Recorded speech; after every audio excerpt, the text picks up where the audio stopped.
નો joint નહીં, બસ હવે અહીંયાથી કર. 1 2 3 આમ.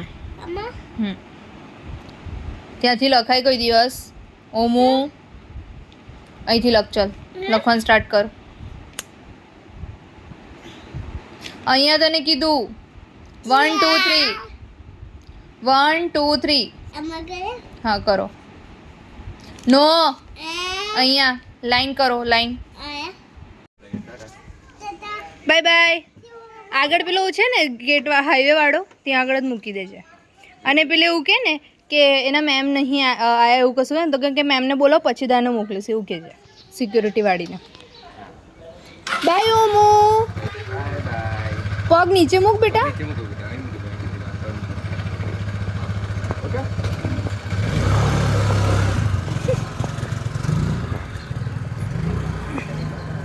બાય. Hello, good morning. તો આજે અત્યારે થઈ ગયા છે 9:30 અને ઓમને આજે લઈ ગયા છે એના મામા. તો મસ્ત રીતે, અને આજે કાલ કરતાં વધારે પૂરતું બેટર લાગે છે ઇન્જેક્શન લગાવ્યા પછી. અને હવે હું વિચારું છું કે પહેલાં કરતાં હવે વધારે ધ્યાન આપીશ કે જેથી કરીને હું બીમાર ના પડું અને વીકનેસ ના આવે, અને જે વિટામિન્સ નથી મળ્યા એ હું ફટાફટ લઈ લઉં, જે ડેફિશિયન્સી છે એ બધી ખતમ થઈ જાય અને હું પહેલાંની જેમ મસ્ત રીતે એનર્જેટિક કામ કરવા માંગુ.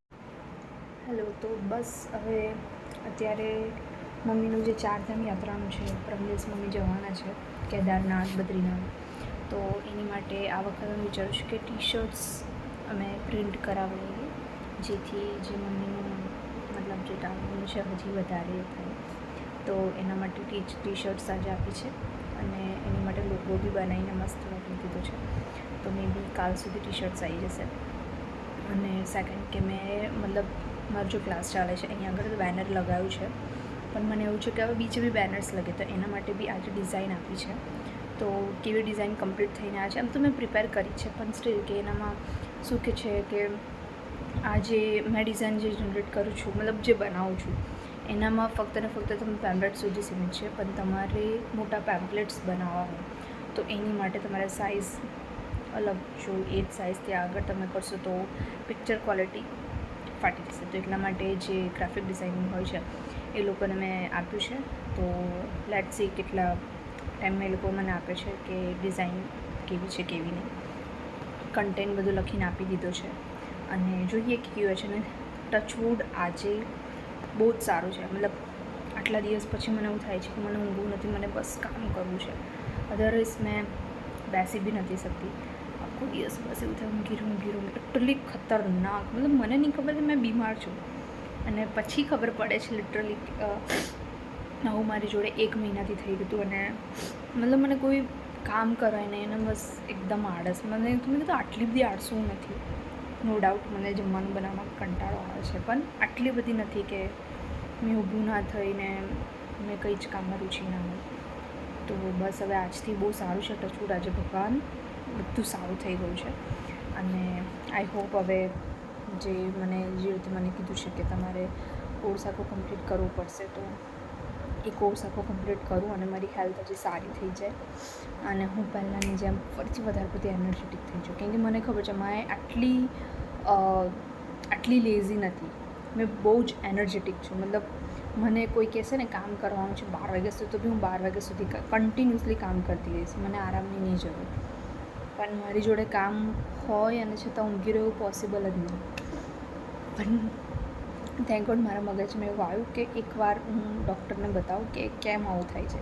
કેમ કે મને લાગ્યું કે હું ડૉક્ટરને કદાચ એવું કહીશ કે મને આવું થાય છે તો ડૉક્ટર પહેલાં જ એવું કહેશે કે તમે આળસુ થઈ ગયા છો, તમને કામ નહીં કરું.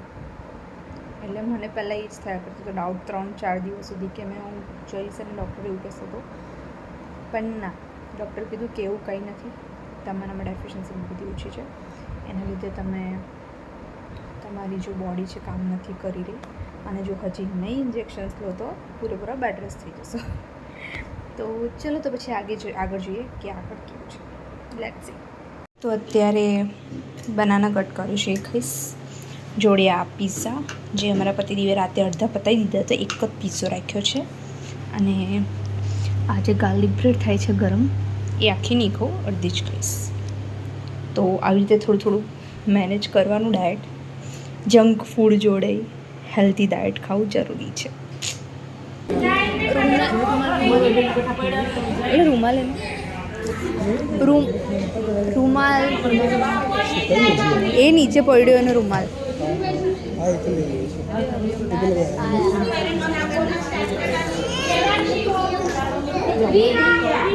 એ રૂમાલ લઈ લો. ઓમો છે.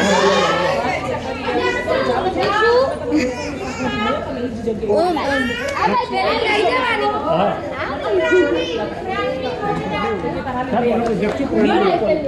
ઓમ ઓમ ચલો.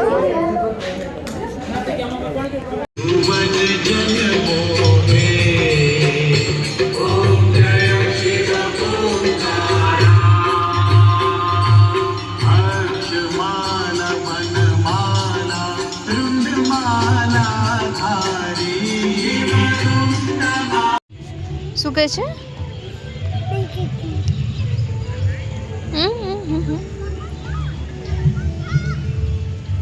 ઓમો મજા આવે છે? ચાલી ગયું. ચલો અંદર જવું છે. જે કરવા આપણે જઈએ. હવે જે કરવા જઈશું. ચલો. નો જોઈન્ટ નહીં, બસ હવે અહીંયાથી કર. 1 2 3 આમ. ત્યાંથી લખાય કોઈ દિવસ? ઓમુ અહીંથી લખ. ચલ લખવાનું સ્ટાર્ટ કર. અહીંયા તને કીધું 1 2 3 1 2 3. હા કરો. નો અહીંયા લાઈન કરો. લાઈન આમ જો તો.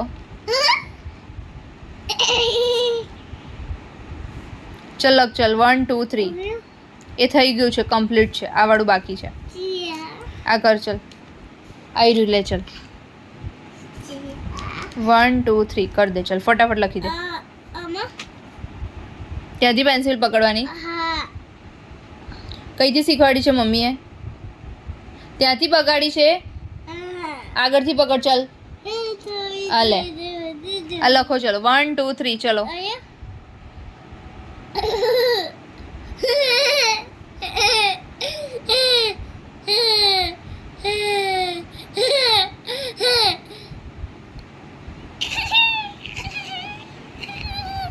આસન કરાવું મેં? આસન કરાવું? આસન? ચલ લખ. ચલ લખ. ચલ અહીંયા. વાગે છે 11:30 થઈ ગયા છે. અને ઓમને જો ફર્સ્ટ અમને સ્ટેન્ડિંગ લાઈન આપી હતી અને આજે હોમવર્કમાં આ કરાવડાયું. સ્ટેન્ડિંગ લાઈન અને આ સ્લીપિંગ લાઈન છે. અહીંયા આગળ સુધી આખું કમ્પ્લીટ કરાવડાયું. પ્લસ બીજું આનામાં બી મેથ્સમાં બી એમના સ્ટેન્ડિંગ લાઈન જ ચાલે છે લોકોને. તો સ્ટેન્ડિંગ લાઈન કમ્પ્લીટ કરાવડાવી. અને આ કલર્સ તો જો કે સ્કૂલમાં કર્યા હતા. પ્લસ એને રિટર્નમાં થોડુંક ઇશ્યુ થાય છે, તો એના લીધે એને થોડુંક સ્ક્રિબલિંગ કરાવડાયું, જેનામાં કલર્સ થોડા એને કર્યા છે. આનું પછી થોડીક પ્રેક્ટિસ કરાવડાવી છે સ્ટેન્ડિંગ લાઈનની. અને બીજું તો એને અહીંયા આગળ ફરી જે હોમવર્ક જે મતલબ ઘરે જે મેં રફ બુક એની માટે બનાવી છે એનામાં આ સ્લીપિંગ લાઇનની પ્રેક્ટિસ કરાવડાવી છે. અને A for એપલ આની થોડીક પ્રેક્ટિસ કરાવું છું, જેથી કરીને એની ગ્રીપ આવે અને મતલબ પછી આલ્ફાબેટ્સમાં પાછળ ના રહે. એટલા માટે કેમ કે હું પ્રી સ્કૂલમાં નથી ગયો, કે પ્લે સ્કૂલમાં ગયો હોય તો પછી એને મતલબ થોડું એ રહે, પણ સ્ટીલ એ બહુ સારું કરે છે. અને આમાં કંઈ એ છે નહીં, થોડુંક લેટ કરશે પણ થઈ જશે. પણ ચલો થઈ ગયું ને હોમવર્ક કમ્પ્લીટ. ગુડ નાઇટ કહી દો. Good night. જય Shri Krishna. Subscribe, share, like, bye bye. Thanks for watching. Thanks Thanks for for watching. watching. Bye bye. Bye bye. Good night. Good night. ચલો બાય બાય. Bye bye.